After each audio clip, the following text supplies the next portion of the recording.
the Street Society.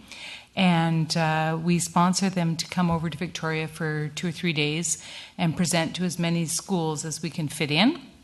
And talking about sexual exploitation, bullying, gang affiliations, and a number of internet and cell phone type issues that come up for youth, which if you talk to them about those issues, they may often think they aren't really an issue in their lives.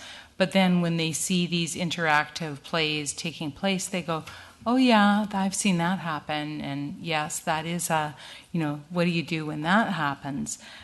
So it's about informing youth. It is offered for youth in the schools, to all the schools that have chosen to sign up for a presentation.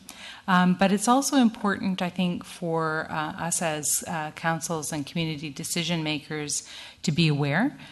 So we're presenting it at the Family Court Committee, and you're welcome to attend and participate in seeing some of the presentation.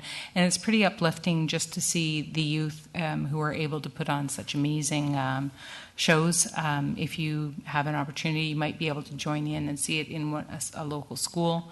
But this is an opportunity at lunchtime, if you happen to be downtown, where you could nip out and have a look-see at what we're bringing forward. So there's no RSVP, it's just a case of if you're in the area, drop on in.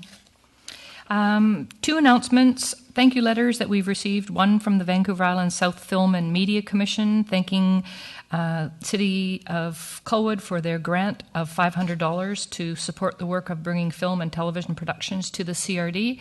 And you will see on our agenda this evening we have an item there for discussion that is relative to this, so it's working already.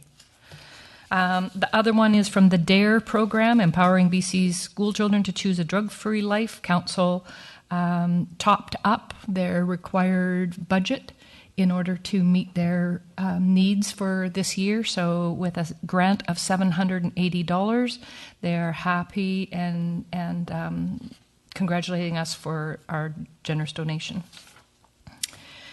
It is also Police Week, May 10th through 17th. West Shore RCMP did hold an open house this weekend, so I'm hoping that I've heard that there were many engagements there for it, so I'm hoping that there was lots that attended from our area as well. And then the other one that I have is we're in receipt of a letter from the Canadian Association of Municipal Administrators to point out that they have a long service recognition awards program that recognizes and celebrates the dedication to public service and municipal management of the members, which is a significant priority.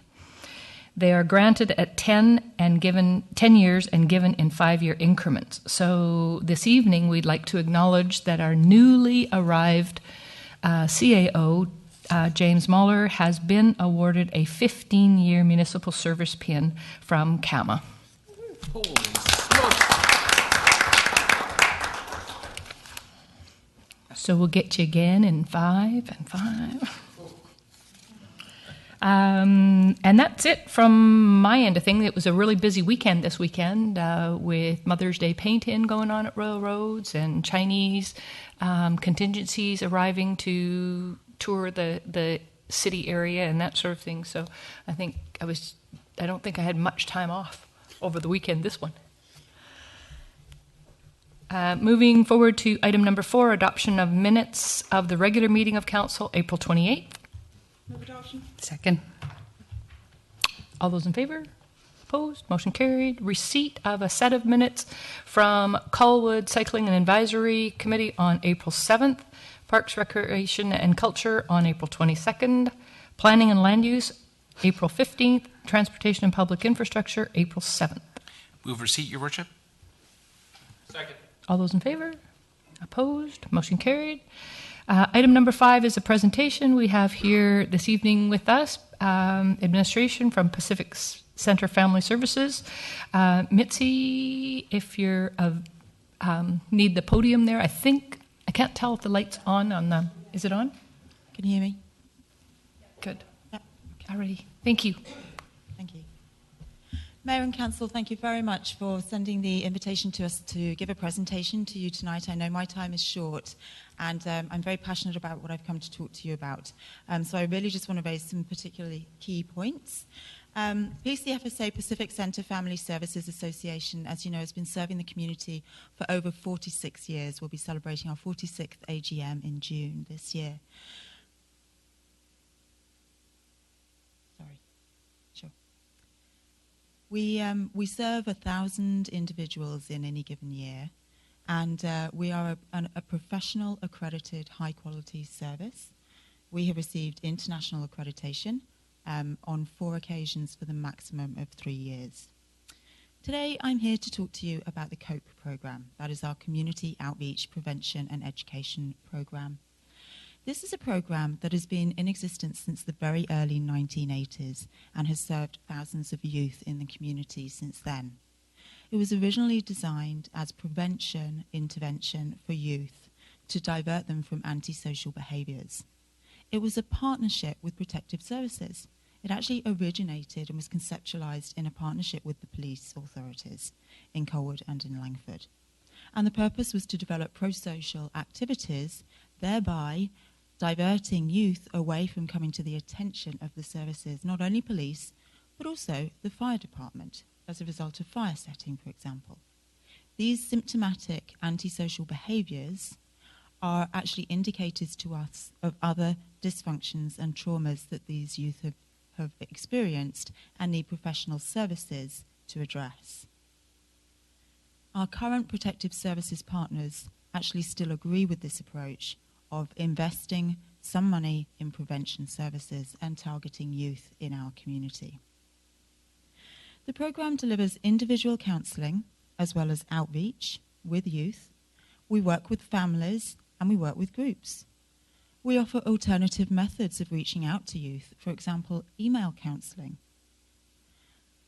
And we know that youth approach us using email who would not otherwise walk through the door to a traditional counselling service, or who we may not otherwise be able to reach as we're doing our outreach. In the past 12 months, from April 2013 to March 2014, in our COPE programme, we received 79 new referrals for individual service. That's an increase of 70% on the previous year. 37% of the youth that we served in the past year were registered as Colwood residents. We served 70 individuals, and 37% of those were from Colwood. In addition to that, we have offered parenting groups for parents. We have actually offered boys groups and girls groups, the youth email counselling, and we've been able to be nimble with our service delivery. For example, when a youth was accidentally fatally killed in an accident in the past year, we were able to pull together a grief session for the community. And we had many youth, plus the parents of the dead boy, attend that session as well. As I'm sure you're all aware, PCFSA offers a continuum of services. And so across that portfolio, we're able to support youth not only through COPE, but to be able to add strength to the services that we offer to youth because we have the COPE programme embedded within our whole range of programmes. We're a West Shore-based organisation, and many of our contracts are prioritising West Shore families. So we understand the local trends, we understand the local issues. We know, for example, what the local child, youth and mental health youth service wait times are. It's 12 months for youth who are referred today. We know about the key issues around alcohol and drug use amongst our youth. We know about couch surfing, for example.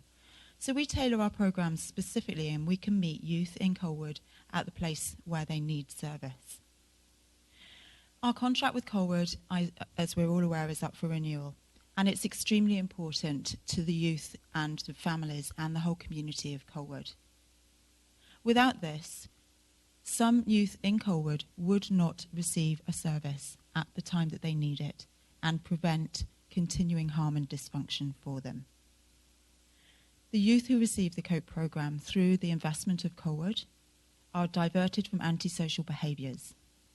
They increase their pro-social behaviours, and therefore there is overall improved functioning for community now and in the future. I have sent a report, I've sent a paper documenting in more detail with research and evidence the arguments to support that.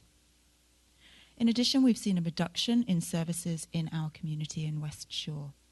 As I said, it's a 12-month wait list for ministry-funded child, youth and mental health services. In addition, through the funding of the COPE programme, over the past 3 years, we have been able to leverage funding from other sources, including the City of Langford, District of Highlands, District of Machosen, Victoria Foundation, TELUS, Island Savings Credit Union, Provincial Employee Community Services Fund, and Colwood Rotary. In addition, through partnerships of resources, for example with School District 62, and the support of the Children's Health Foundation, where our programme is located. That total is approximately $62,000. In addition, the Civic Centre Family Services Association has invested approximately $61,000 of our independent funds. This programme is extremely important to youth in our community today and for the next 30 years. And to finish, I would like to end with what they tell us about the programme and how it matters to them. One youth told us, "I loved that I felt I wasn't alone, no matter what, and that I had someone to talk to." Thank you very much.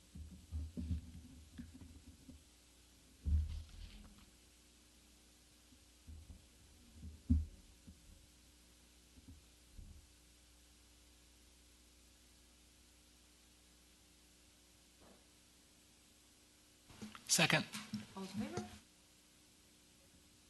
Thank you.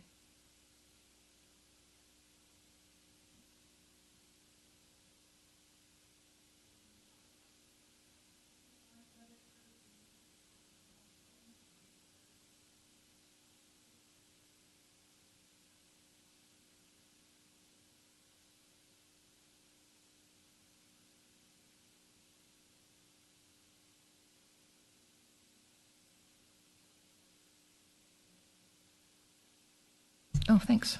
The letter is an explanation from the ministry to detail the plans and the reasons around closing of the Youth Custody Centre that is situated in View Royal, adjacent to us here. I'm sure everybody's read that, and just since that announcement was kind of sprung out there, there's a number of organizations and groups ranging from former judges, police, social workers, First Nations groups have weighed in. There's been a considerable input of request by the public to look at revisiting this.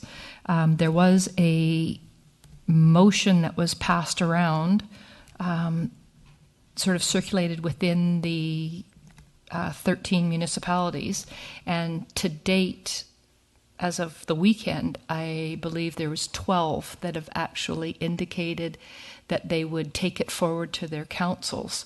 So this is a draft of a resolution that fits closely to Colwood's situation.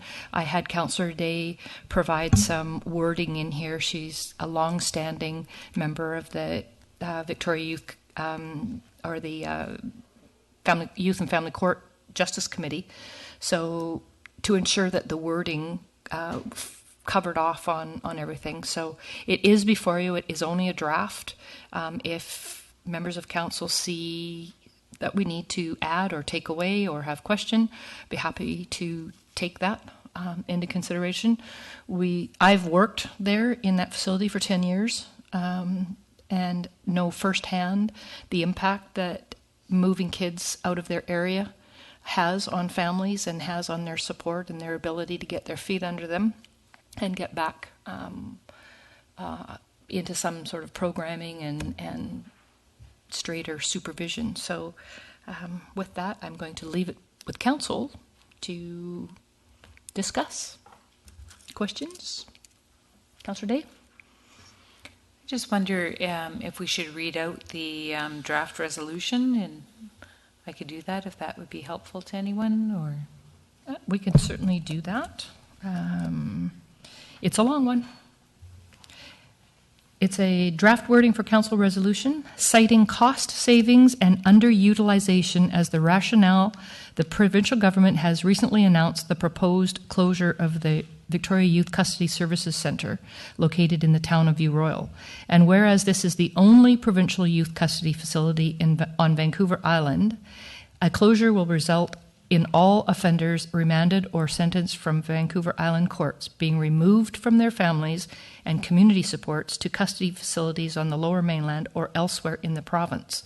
And whereas there are no custody facilities for women on Vancouver Island, resulting in all female offenders who are remanded or sentenced from Vancouver Island courts may be temporarily held in local police cells and subsequently removed from their family and community supports to custody facilities on the Lower Mainland or elsewhere in the province.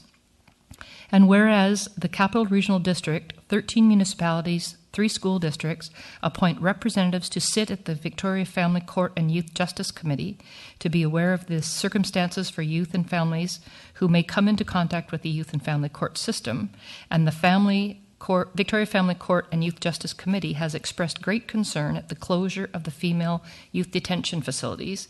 And whereas reasonable access to family and community supports is integral for rehabilitation planning for Vancouver Island youth and women in custody, therefore be it resolved that on behalf of Mayor and Council, Council directs staff to write a letter to the Ministry of Children and Family Development requesting that the Victoria Youth Custody Services Centre remains open, and further, that the provincial government consider repurposing as part of this facility to include female offenders remanded in custody from Vancouver Island courts. Councillor Cullington. Thank you. Question for clarification. In the 4th paragraph at the end, where it says closure of the female youth detention facilities, should that say, is that not all youth detention facilities?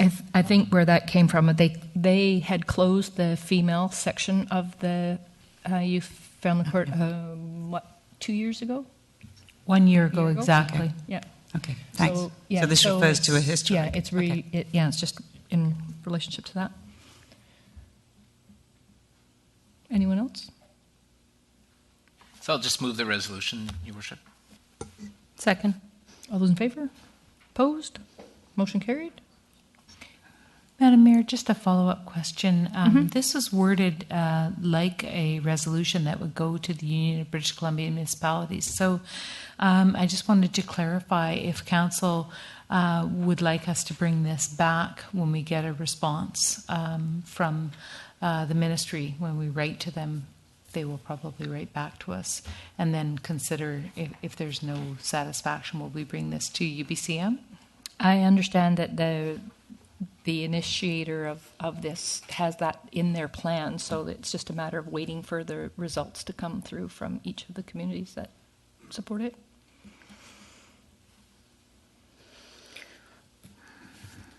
So it takes care of 6.1, 6.2. Item number 7, Protective Services Committee report, Fire Chief, in regards to the review and approval, alternative approval process for Snorkel number 57. Thank you, Madam Mayor, Council.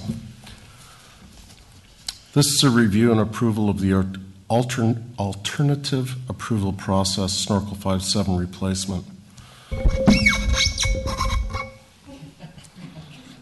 At their meeting of April the 14th, 2014, Council approved the funding and tendering of a new replacement fire truck by way of a 5-year lease, renewable for a second 5-year term through the Municipal Finance Authority for the replacement of Snorkel 57. In order to be able to enter into such a lease agreement, Council is required to seek the approval of its residents through an alternative approval process, AAP, which provides the registered electors of the city an opportunity to petition against Council's decision to fund the purchase through a lease agreement. A successful AAP would indicate the dissatisfaction of Colwood residents to fund the purchase of the replacement fire aerial apparatus through a lease agreement with the Municipal Finance Authority. This report deals with the approvals of the public notices, elector response form, and timeline for the alternative approval process. In preparation for the alternative approval process, administration staff obtained a current provincial voters list from Elections BC and confirmed continued property ownership for those properties that have an individual registered as a non-resident property elector to make a fair determination of the total number of elector responses required to prevent council from proceeding to borrow without an assent of the electors. The advertisements and APP elector response form have been worded according to strict resident engagement guidelines required under the Community Charter, Section 175, and Municipal Finance Authority rules for short-term lease borrowing. Staff recently reviewed the current provincial voters list and the list of registered non-resident property electors, and it was determined that 10% of the city's electorate is 1,210. This is the minimum number of elector responses required by the deadline in order to defeat council's approval to borrow without the assent of the electors. Legislation requires that the public notice of intention to borrow is to be published in the local newspaper, Goldstream News Gazette, by way of 2 consecutive advertisements. As part of the final approval to proceed with the purchase, council will be required to receive a report on the outcome of the alternative approval process and to formally adopt the results by motion in order to complete the terms required by the Municipal Finance Authority to receive consent to authorize the requested funding. A short report providing the results of the counter petition will be presented to the Protective Services Committee and Council for their information and receipt once the deadline for the process has been reached. The cost of advertising for the alternative approval process has been planned for and will be funded through the Fire Department operating budget in 2014. Further financial information will be presented for approval upon the completion of the alternative approval process and the successful tendering of the project. The recommendations. The following recommendations are presented for Council's consideration. A, that based on the most current provincial voters list obtained in April 2014 and a current list of registered non-resident property electors combined, 10% of the total number of electors of the City of Colwood required to petition Council to submit this matter to the electors for assent to be established as 1,210, and that the 2 public notice of intention to borrow advertisements presented to Council at the regular meeting of Council on May the 12th, 2014, be approved as presented, and the 2 consecutive dates to publish the notice in the Goldstream News Gazette be approved as May the 21st, 2014 and May the 28th, 2014.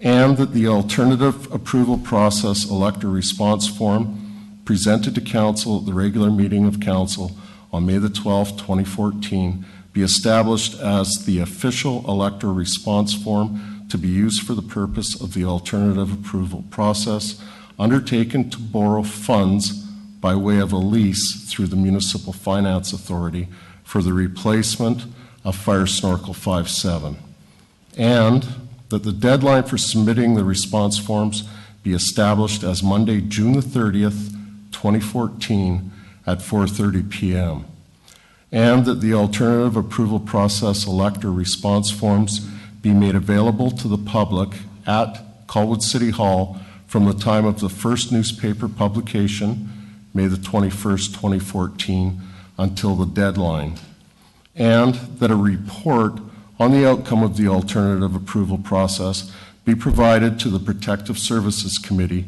and to Council to formally receive the results of the process. Thank you.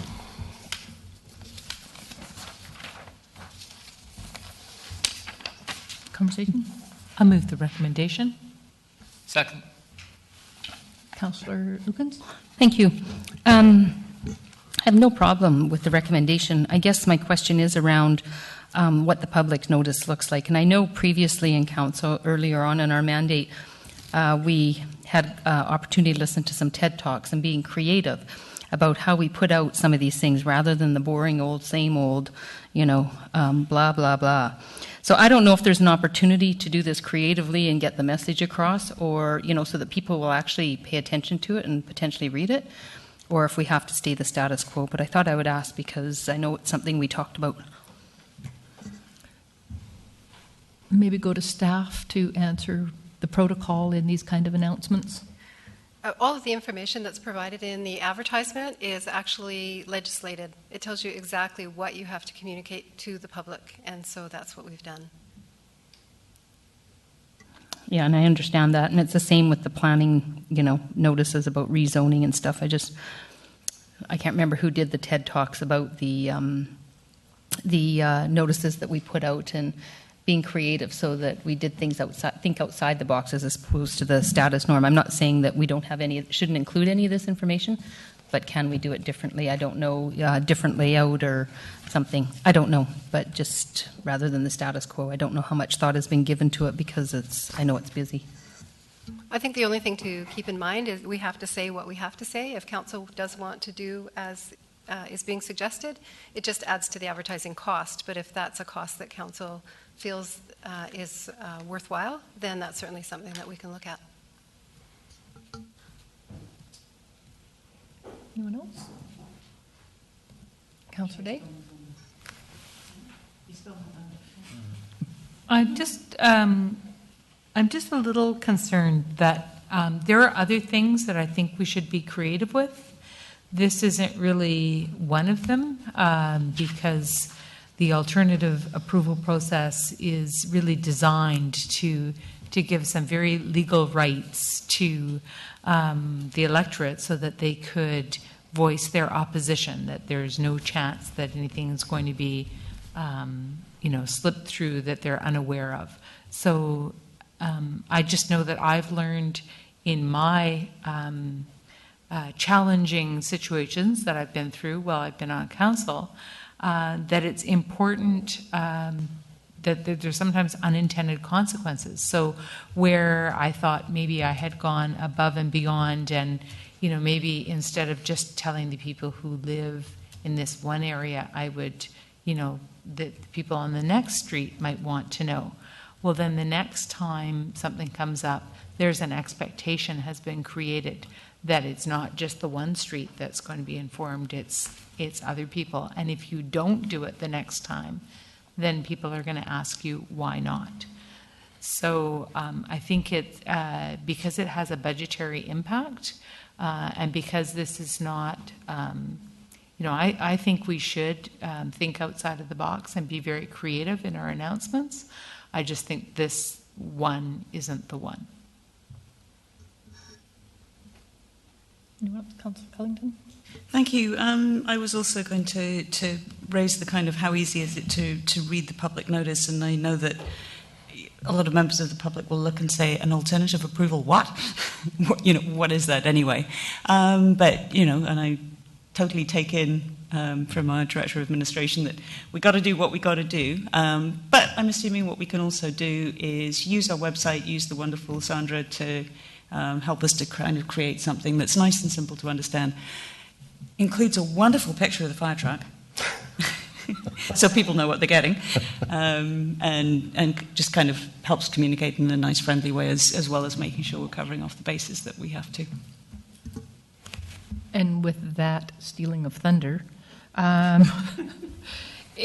with those notifications, would it be possible to just include, a website notification on the public notice itself? It's only a one-liner. The advertisement in the Gazette could have something in there that directs the public to visit the city's website. Yeah. And then the website could be where we have more creative information, perhaps. Absolutely. Okay, Pat?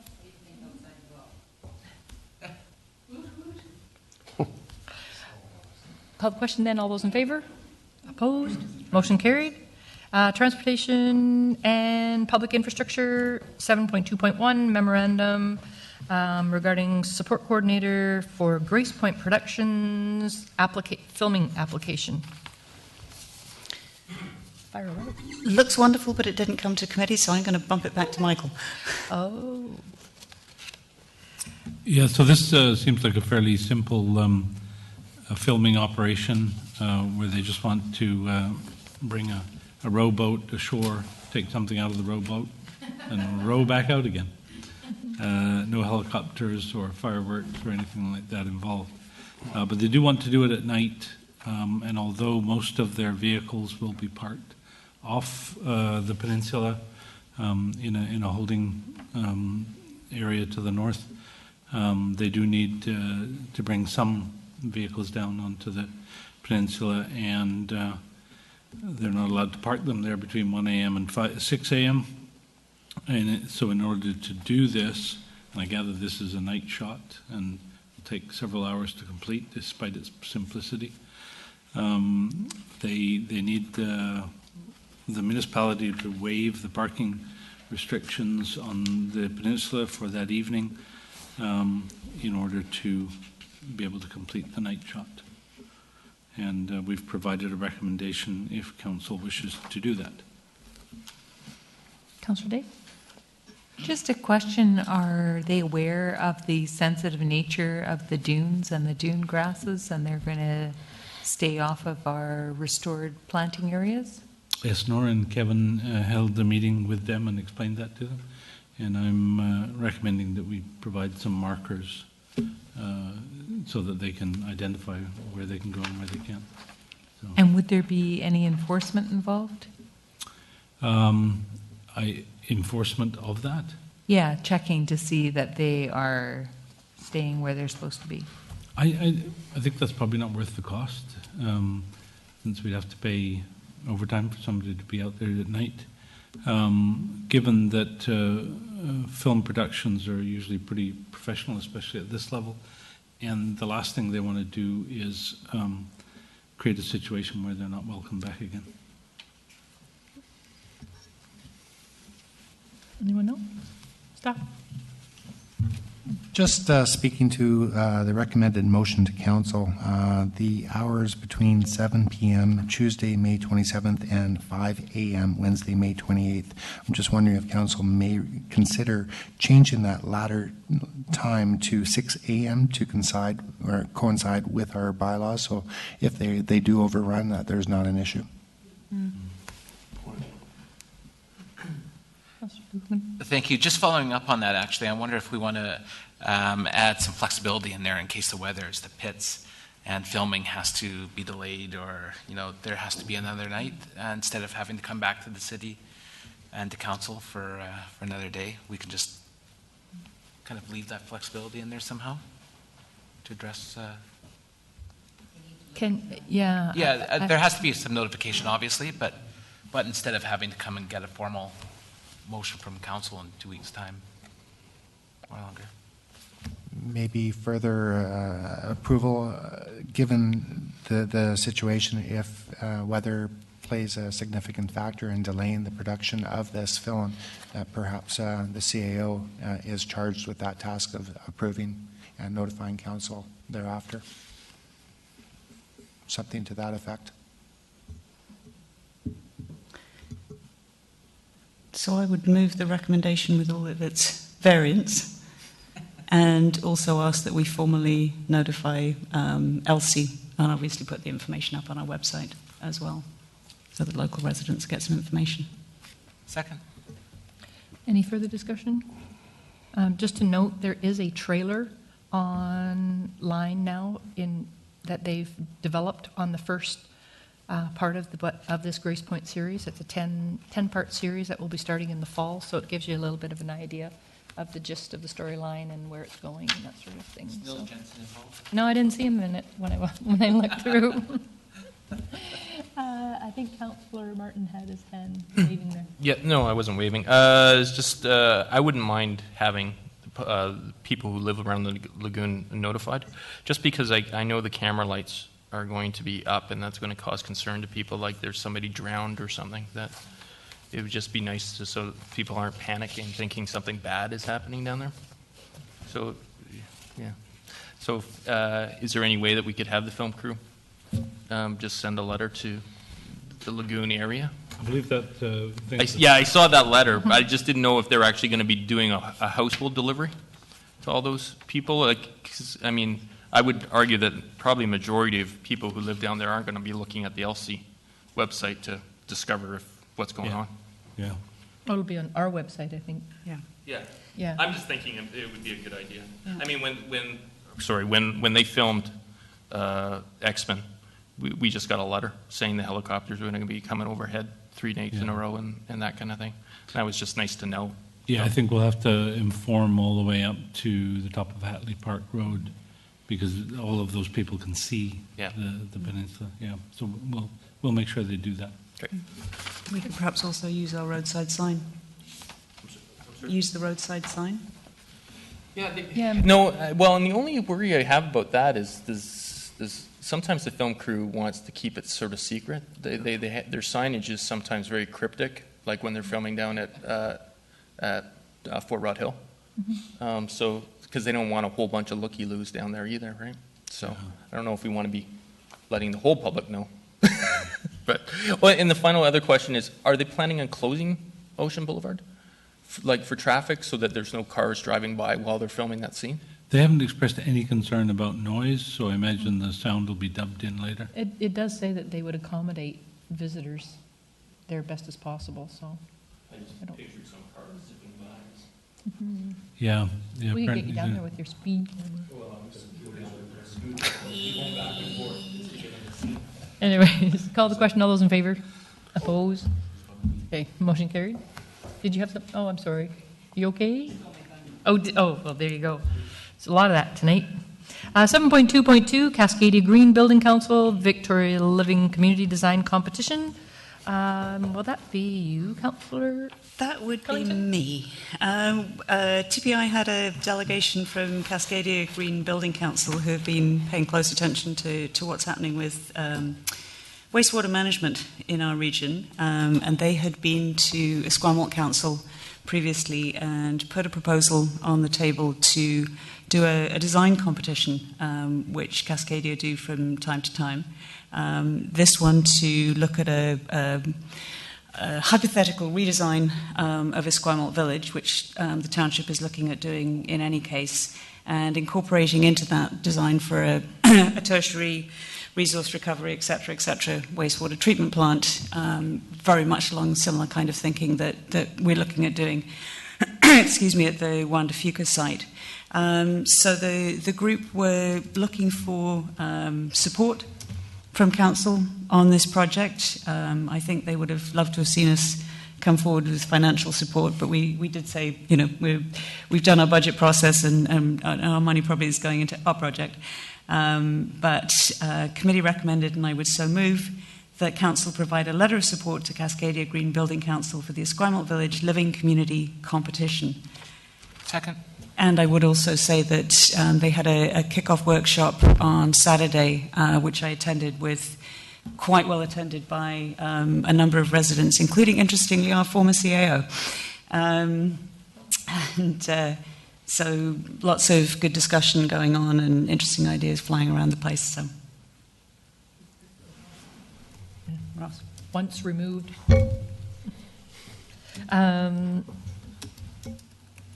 Seconder on that one? Yeah, seconded.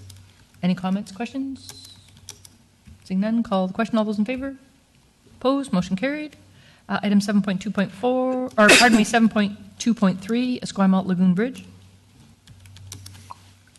Esquimalt Lagoon Bridge, always a favourite topic.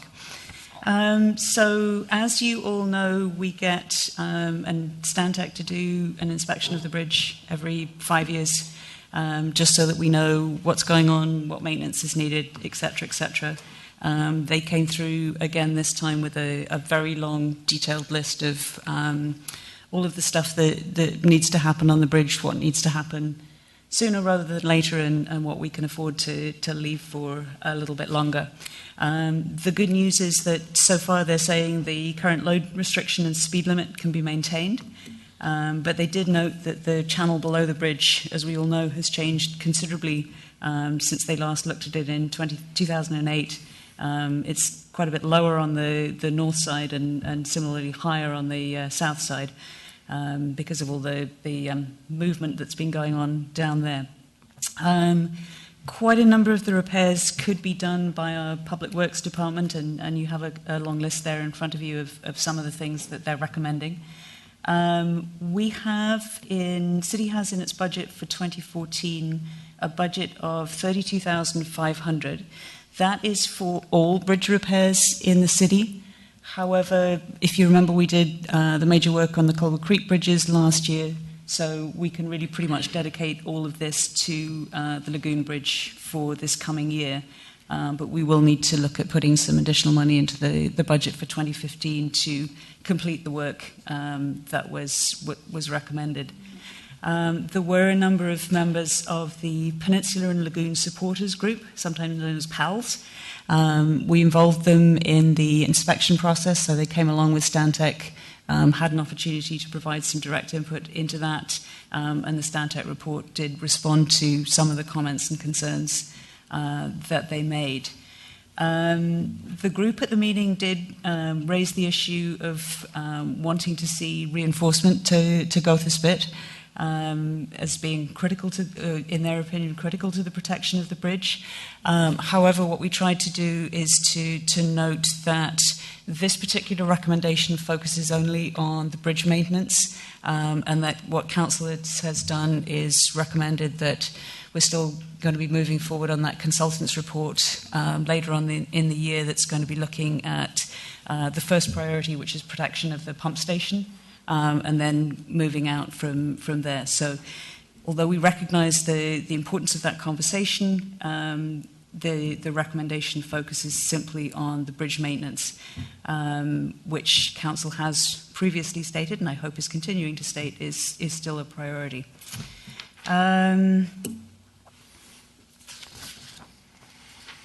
So it was recommended by committee, and I so move, that Public Works, with direction from the appropriate engineers, carry out as many as possible of the repairs to the Esquamot Lagoon Bridge in the Stantec 2014 report as can be done within the current 2014 budget, that the north abutment piles be excavated and probed under the direction of a structural consulting engineer in 2014, with the cost to be paid for from the 2014 Bridges Maintenance budget item, and that staff prepare estimates for the 2015 budget considerations for all other repairs to the Esquamot Lagoon Bridge as recommended in the Stantec 2014 that cannot be completed within the 2014 Bridges budget.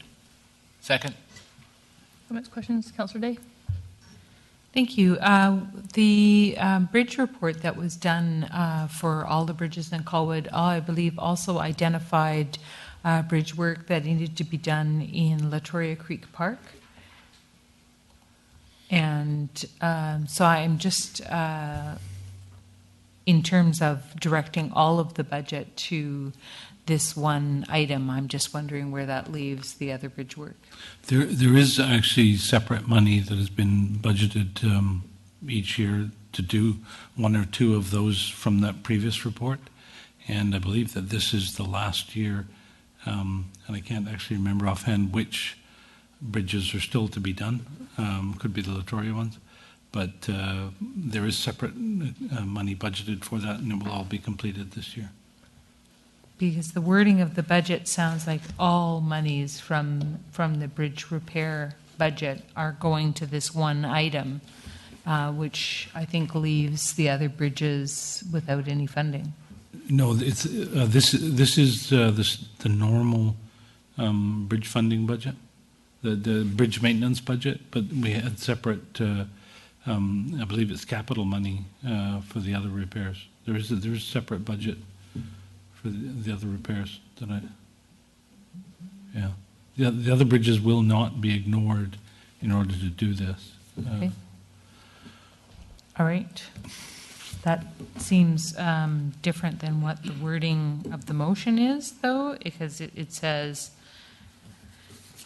Carry out as many as possible of the repairs in Squamish Lagoon Bridge as can be done within the current budget. Okay, maybe it was said previous.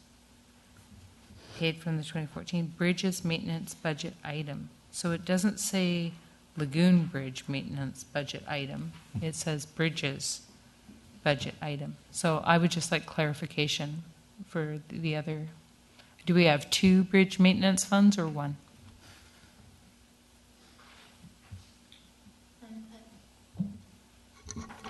I believe there's one specific citywide bridges budget, but the report is speaking to the budget that applies to the Lagoon Bridge only.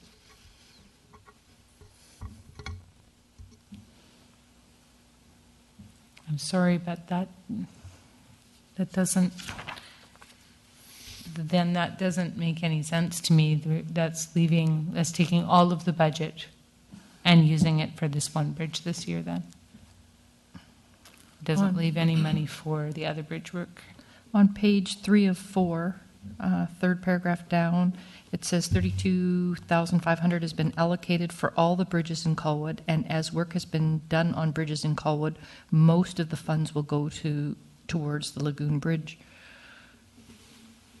Staff? May I suggest that we could solve the problem by adding without neglecting the work required on other bridges? Councillor Day? So within item...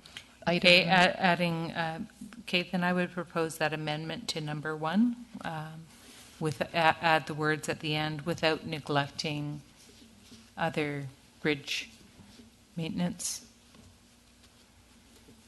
Call the question on the amendment? Or seconder on the amendment? Call the question on the amendment. All those in favor? Opposed? Motion carries. And then back to the main motion then. And just a question, if I may, about the, there was some discussion about the sea level rise at the committee, and there was a presentation at ABICC, not this year, but last year, and it was put on by the province with regard to anticipating a 1 meter sea level rise. And I'm just wondering if we have developed any plans or protocols in response to that. That will be part of the work that the consultant will provide us with in considering the pump station. That'll be the first one, and then subsequently with the other endangered assets. Councillor Lukens? Thank you, Your Worship.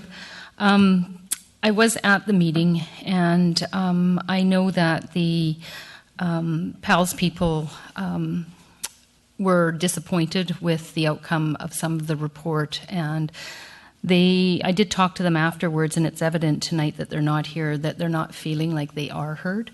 And I just wonder if there isn't another way that, I know they participated in the process for the with Stantec to go down and look at the bridge and that sort of thing.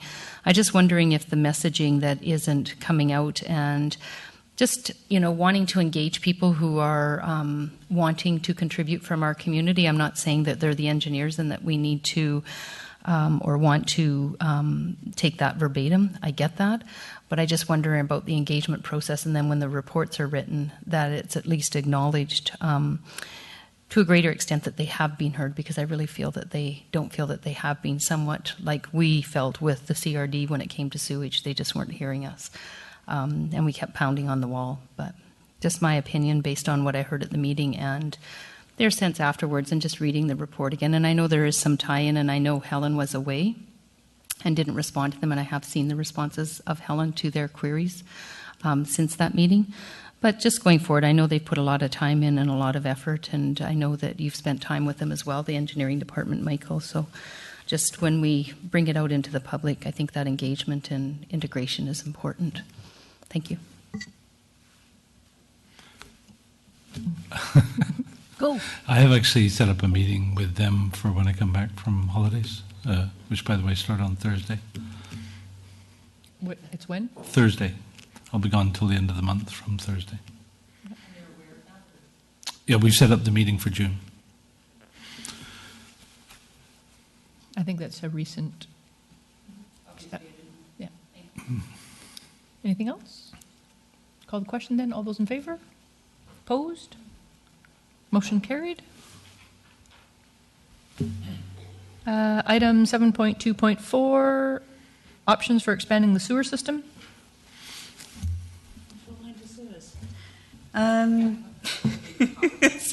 We have so many favourite topics in this city. So again, hopefully you all remember seeing the sewer master plan, which kind of gave us in glorious detail how we could expand our sewer system to reach every single property in the city at a cost of about $50 million. So, you know, what we obviously did then is sort of said, are there kind of obvious places that we should go first, and how should we look about beginning this process?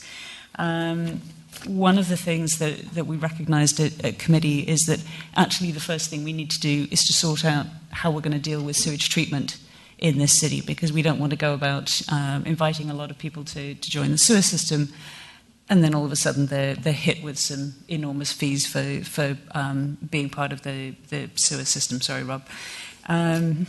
So there's recognition that the first place to go is actually kind of not to kind of rush out and do this, but to kind of deal with the sewage treatment, know how we're going to move forward on that one, and then move on from there. So committee looked at some possibilities, really focused around how would we slightly expand our sewer system? What are the opportunities there to do that in a way that would really encourage commercial development in key areas of our cities? So in other words, the city would invest money, but would see a return on that investment through increased commercial in those areas. And three areas were kind of put out for consideration. One being Kelly Road, pushing it a little bit further away from the Souk Road intersection. Also looking at Ledsham Road coming in from Wishart. And also sort of along Souk Road east of VMP. There was also discussion around extension along Goldstream Avenue, although we're still hoping that the development proposed there might take care of that one. Obviously, you then get into the good question of where the money comes from for doing this kind of work. We've certainly seen in the past, and still the ongoing possibility, we can get a groups of residents can get together and decide that they want to have a local area service, and work with us to make that happen. There is some borrowing capacity to do this, but at this moment in time we don't know exactly how much we need. We could use general taxation to build or subsidise the building of sewers, or we could look at something like the Langford arrangement that happened with the private sector there, although I think that deal has been rather in Langford's favour rather than the private company's favour, so they might not be jumping up and down to do that all over again. So the committee looked at various possibilities. We also talked about the importance of tying this into our economic development strategy.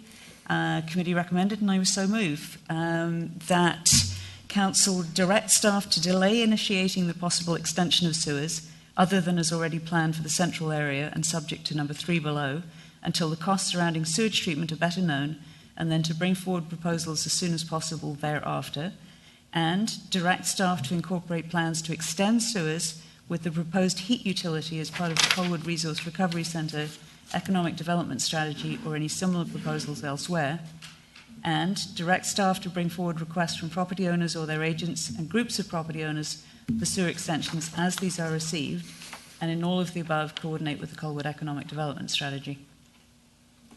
Second. Comments from council? Seeing none, call the question. All those in favour? Opposed? Motion carried. Moving then into bylaws, number 1536, final reading for Colwood Sewer Utility Bylaw, number 1500, 2011. Move final. Second. All those in favour? Opposed? Motion carried. Bylaw number 1469, first, second, and third readings for Colwood Main Sewer Local Areas Service Bylaw. Move introduction. Second. All those in favour? Opposed? Motion carried. Move second. Comments, questions? Seeing none, call the question. All those in favor? Opposed? Motion carried.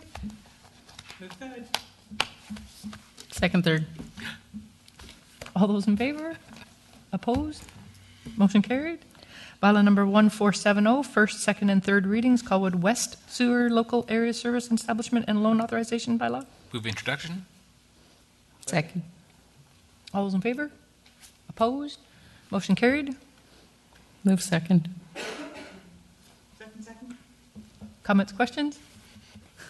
Seeing none, call the question. All those in favor? Opposed? Motion carried. Move third. Second. All those in favor? Opposed? Motion carried. Looking to move in camera? So moved. All those in favor? Opposed? Motion carried. Thanks, folks.